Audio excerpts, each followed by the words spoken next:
Hello, Erica from Bravo Migration here with updates in migration legislation for September and October 2022.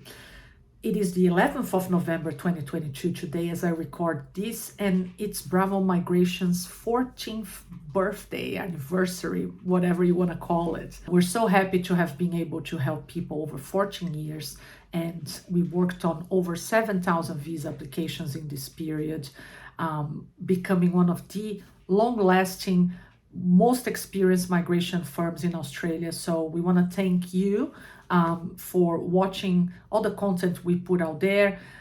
We want to thank our team, past and present, and all the clients we helped over the years. Without you, this was not going to be possible.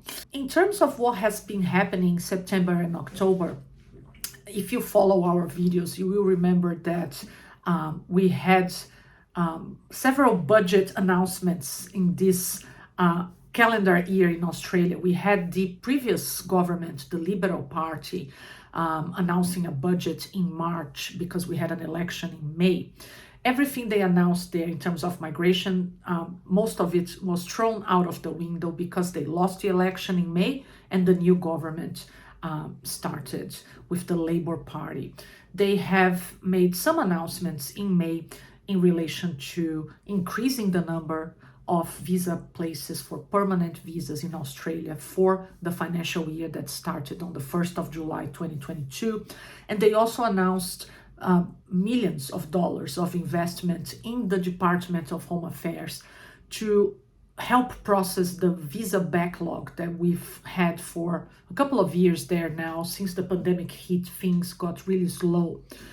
When the financial year started, they announced they were going to do another budget study, and there will be more announcements in October. We did have a budget announcement to top up the May announcement in October, but we saw in August 2022, we saw one of the biggest invitation rounds for the Subclass 189 permanent independent skilled visa in recent years.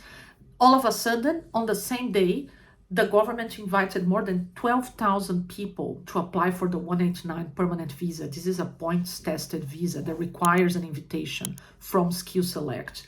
It was a shock, great news, but everyone was like, whoa, where did that come from? The majority of the people invited were from outside of Australia, people who had expressed interest in applying for that visa and who were outside of Australia. And not all occupations in the list of occupations for the visa, the MLT SSL, not all of them were invited.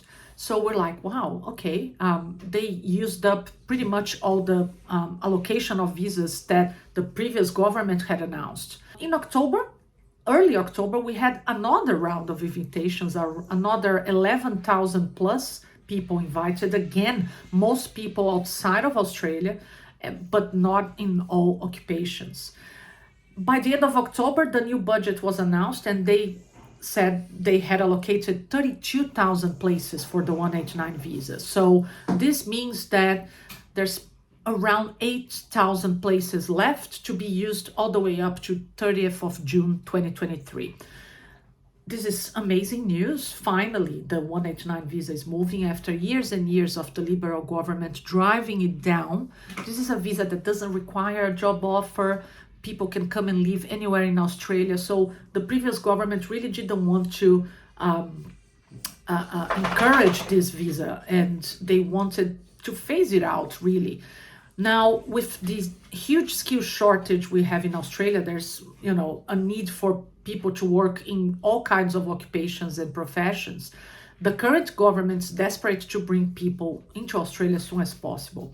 However, there's a couple of problems with all these invitations all of a sudden. We already have a clogged up system in terms of visa processing, visa application processing for this visa.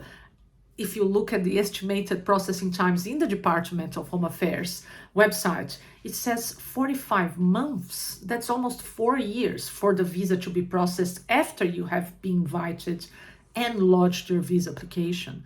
So if we are already behind in processing applications and now we invited 24,000 people, that's another 24,000 applications that will clog the system. So is this investment going to be enough? And who is the department going to hire to work on these visa applications if we don't have enough people in the country to fill all the job vacancies? So again, this is great, but with just 8,000 places left, we don't know if you should keep this visa as a plan A. You should really be looking at other visa options. Because if you're in Australia, it may be that you are not invited, that the next invitation rounds are again dedicated to people who are outside of Australia. Or if you are invited and you're here, you're going to be on a bridging visa for 4 years. So if you can express interest for a 189 visa, it's because your occupation, is in the medium and long-term list.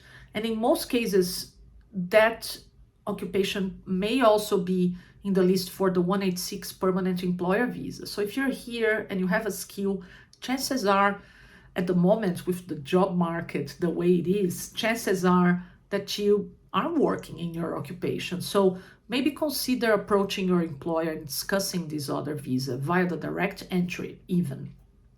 If you need to consider all this, if this is the best option for you before you even approach your employer, or even if you're outside of Australia or in here, there's a link in the description of this video where you can contact us and we can organize an assessment with one of our agents for you.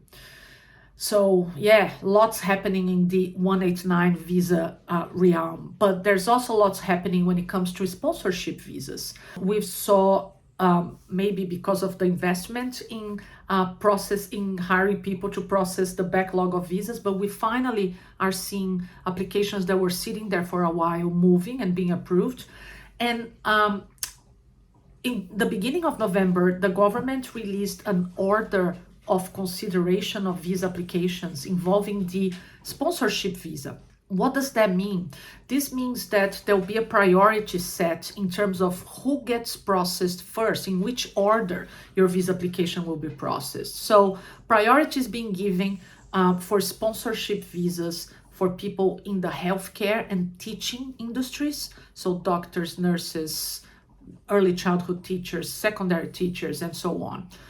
This is followed by applications for sponsorship visas made by accredited sponsors. What is an accredited sponsor? It's an Australian company that has been sponsoring people for a number of years and who has a good record of approval and has a minimum turnover and has obtained not only a standard business sponsorship approval, which is necessary for a company to sponsor someone on the 482 visa, but has also become accredited. So they've been extra checked by the department and given priority. They normally have priority, but with this order of consideration, they're number 2 in the priority list. Number 3 is for applications for the 482 sponsorship visa where the position is located in a regional area. So a regional area in Australia since 2019 for the purposes of migration and visa applications is anywhere in the country except Sydney, Melbourne, and Brisbane metropolitan areas, which are the largest cities in Australia. So if you're on the Gold Coast, in Adelaide, in the whole Western Australia, the whole Tasmania, these are regional areas and your sponsorship visa application will be processed faster. And then everyone else comes into processing. So again, if you are in Australia and you have a job offer, your 482 may be processed super fast and you're going to be able to get PR faster rather than sitting on whatever visa you are on now, student visa, COVID 408 visa. You really need to get on a sponsorship visa and move towards the permanent residence. And who knows, you may, like I said, if you're waiting for a 189, you're probably eligible for a 186 via the direct entry stream anyway. So better to have an employer visa rather than wait for this holy grail of visas, which is the 189. And we're seeing a lot of people who are hopeful again after these huge invitation rounds, but it may not be necessarily a good thing. It's better than what it was, but yeah, not necessarily good for you in your situation. Another update we had from the Labour government at the moment that they finally set a date for when the unlimited work permission for international student visa holders will end. So this started in January 2022, again, in an effort to address the problem of a lack of skilled people working in Australia because we had our borders closed for 2 years. The government said, okay, if you're an international student, you're in Australia, you're going to be able to work unlimited hours. I have been in Australia for 27 years and I have never seen this happen before. This is the first time. That's how desperate the government is to help employers find workers. But the previous government who announced this never said when this was going to end. So we're like, okay, is it going to be 6 months? Should we get excited about this? The current government said it's going to stay on, and it's going to stay on until the 30th of June 2023. So we have a bit over 6 months there for you in Australia who hold a student visa for you and your dependents to work full-time. After June next year, things will go back to normal, which is part-time work for the main applicant, main holder of that visa, the student, unless that student is undertaking a master's by research or a PhD. And the student's spouse can also only work part-time unless the student is enrolled in a master's by coursework, master's by research, or a PhD as well. So back to normal in July next year. Another bit of news we've seen, and that doesn't come from the Department of Immigration, but it came from IELTS, the organization that manages the exam, the English language exam that is accepted by the Department of Home Affairs. IELTS has announced they will now accept multiple sittings and combine your results, your best results. So at the moment you sit for the IELTS exam. There's 4 components: listening, reading, speaking, and writing. You score what you score, you get those results, and if you didn't pass and didn't achieve the score you needed in one component, you have to sit for the whole exam again. What they are doing is that you're going to be able to sit just for 1 or 2 components, and then we don't know how yet because they haven't released details. We don't know how they will combine those results. Are you going to have 2 sets of results or 1 with your best scores? But we are going to wait and see. Now, what IELTS doesn't necessarily transfer to the Department of Immigration's rules, so we don't know how those changes will reflect in migration law. But you can always count on us to be here explaining the changes to you in plain English. And as soon as details are known, count on us being here to let you know. Thanks for watching again. Happy birthday to Bravo Migration, and I wish you a great rest of your day. Bye.